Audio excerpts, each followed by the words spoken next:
Plastic की बोतल से किचन शेल्फ बनाने का ये जुगाड़ आपको यूट्यूब पर और कहीं से नहीं मिलेगा। एक ऐसा बेहतरीन और न्यू आइडिया के साथ आज मैं आप लोग के लिए लेकर आई हूँ 3 ऐसे बेहतरीन किचन के टिप्स, ट्रिक्स और ऑर्गेनाइजर जो आपको हैरान कर देंगे कि ये इतने आसान भी हो सकते हैं। अगर आपका आटा भी 1 दिन या 2 दिन बाद ऊपर से काला हो जाता है या फिर उस पर कोई लेयर आ जाती है, तो आटे को ज़्यादा दिनों तक स्टोर करने के लिए कि उस पे कोई भी लेयर या फिर कालापन ना आए, तो आपको उसके लिए 1 टेबलस्पून नमक डालना है और साथ में 1 टेबलस्पून आपने इसमें घी ऐड कर देना है। आप यहाँ पर इसमें ऑयल या देसी घी भी ऐड कर सकते हैं। इसके बाद आपने इसको अच्छी तरीके से मिक्स कर लेना है। मिक्स करने के बाद अब मैं इसे अच्छी तरीके से गूंद लूंगी। घी डालने की वजह से ये गूंदने में भी बहुत इजी हो गया था। अब आपने इस तरीके का स्टील का बर्तन लेना है और उसमें अपने आटे को रख देना है। याद रखना स्टील का बर्तन होना चाहिए।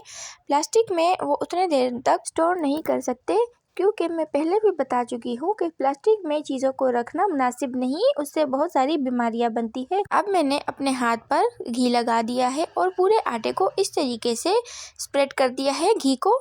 आपने जेंटली सारे आटे पर घी लगा लेना है और फिर आपने इसकी लिड को बंद करके इसे फ्रिज में रख देना है। अब आपका आटा बिल्कुल भी काला या सख्त नहीं होगा, एकदम सॉफ्ट रहेगा। अगर आपके भी रिमोट्स में इस तरीके से कचरा फंस जाता है और निकालने में बहुत ही मुश्किल पेश आती है, तो इसके लिए एक बेहतरीन सा हैक मैं आप लोग के लिए लेकर आई हूँ। ये एक ऐसा टिप है जो हर घर की ज़रूरत है।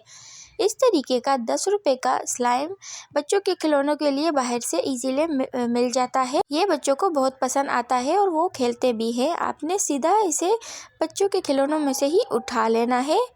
ये देखिए, ये कुछ इस तरीके से जेली सा होता है, ना हाथ पे चिपकता है। बस अगर कोई चीज़ साथ में डाली जाए तो ये उसको ज़रूर चिपका देता है अपने साथ। अदरवाइज़ ये हमारी फिंगर्स पर बिल्कुल स्टिक नहीं होता, बस जेली टाइप सा होता है। आपने सिर्फ सिंपली इसे यूँ स्प्रेड कर देना है। स्प्रेड करने के 2 मिनट तक इसे इसी तरह छोड़ देना है। जब 2 मिनट गुजर जाएंगे उसके बाद हम इसे आहिस्ता आहिस्ता करके एक साइड से पकड़ के उठाना शुरू कर देंगे, तो सारा का सारा कचरा इसने स्टिक कर लिया होगा और हमारा जो रिमोट है वो बिल्कुल साफ नज़र आएगा। कुछ इस तरीके से आपने इसे हटा देना है। आप देख सकते हैं कितना सारा कचरा था मेरे रिमोट पर अब कितना चमकदार और बिल्कुल साफ़ हो चुका है। एक भी डर्ट कुछ भी नहीं बाकी रहा, सारा उस स्लाइम ने साफ़ कर दिया और बिल्कुल न्यू जैसा हमारा रिमोट बिल्कुल साफ़ सुथरा हो चुका है। इसके अलावा आपके घर में अगर इस तरीके का कीबोर्ड जिस पे बहुत सी धूल मिट्टी लगी होती है और उसे साफ़ करना बहुत ही मुश्किल होता है, तो आपने सिंपली उस पर इसी तरह से इसको प्रेस कर देना है और एक साइड से बस इसे हल्के हाथों से उठाना शुरू कर देना है। तो आप देख सकते हैं किस तरीके से, ये देखिए प्यारा सा हमारा कीबोर्ड हमारा साफ़ हो चुका है जिस जगह पर हमने स्लाइम को लगाया था।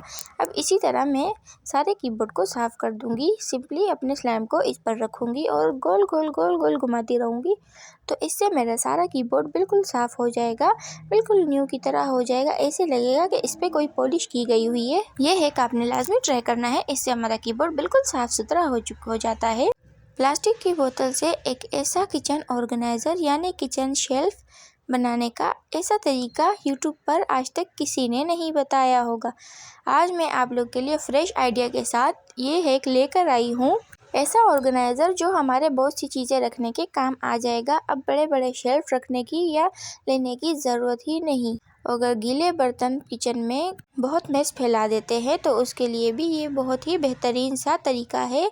अब मैं ब्लेड से इसे कट करूँगी। आपके पास अगर ये नहीं है तो आप छुरी को गर्म करके भी ये काम कर सकते हैं। बस मुझे यहाँ पर एक कट चाहिए ताकि बाकी का मैं सीज़र से काट सकूँ। तो इस तरीके से मैं यहाँ पर हल्के हाथों से ब्लेड को रब करूँगी इस पर, तो यहाँ पर मुझे एक होल मिल जाएगा। देखिए अब इस तरीके से मुझे एक होल यहाँ पर मिल चुका है और फटाफट से मैं अब इस ब्लेड को रख देती हूँ। अब मैं सीज़र की मदद से जो होल मैंने बनाया था वहाँ सीज़र को अंदर करके अब मैं इसे काटना शुरू कर देती हूँ। इसी तरह राउंड शेप में मुझे इसके ऊपर वाला हिस्सा काट लेना है, क्योंकि हमें ये हिस्सा नहीं चाहिए अपने शेल्फ के लिए। तो मैंने इसे देखिए इस तरीके से मैंने इसको काट दिया है। ये कुछ इस तरीके से कटा हुआ दिख रहा है, ये बाकी का हटा दें। अब मैं 2 कट इस साइड से लगाऊंगी सीधे सीधे कुछ इस तरीके से। मैं बोतल को इस तरीके से पकड़ूंगी और मैं यहाँ से कट लगाना शुरू कर दूंगी। काटते काटते मुझे बस एंड तक जाना है, बिल्कुल एंड तक नहीं जाना, थोड़ा सा 1 इंच के फासले पर आपने रुक जाना है। इसी तरह आपने कोई 1.5 इंच के फासले पर एक और लंबा कट लगा देना है। वो भी आपने बिल्कुल नीचे तक नहीं लेके जाना, बस नीचे से थोड़ी जगह आपने छोड़ देनी है। अब मैं इसे यहाँ से कट कर दूंगी। कुछ इस तरीके से मैंने यहाँ पर कट लगा लिया है और ये कुछ दिखने में इस तरीके का हो चुका है। और अब हमारा समझो कि हैक तैयार हो चुका है, यानी कि हमारा शेल्फ बिल्कुल रेडी हो चुका है।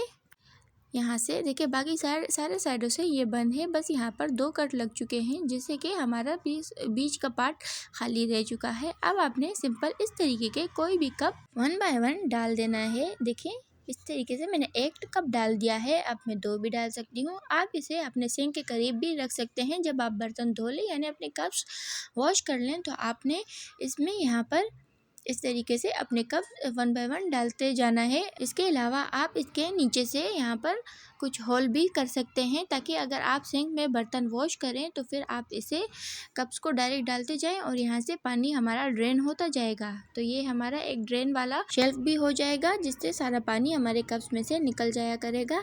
और एज अ डेकोरेशन पीस या आप इसी तरह इसे अपने सिंक के पास रख सकते हैं। अपने कप्स रखने के लिए आप इस शेल्फ को इस्तेमाल कर सकते हैं। कुछ इस तरीके से मैं आपको यहाँ पर रख के दिखा रही हूँ।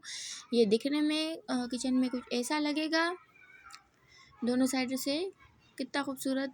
ये बिल्कुल नया और फ्रेश आइडिया है। अगर आप मेरे वीडियो पर यहाँ तक पहुँच चुके हैं तो प्लीज़ मेरी वीडियो को लाइक और मेरे चैनल को सब्सक्राइब कर दें। आपका बहुत बहुत शुक्रिया।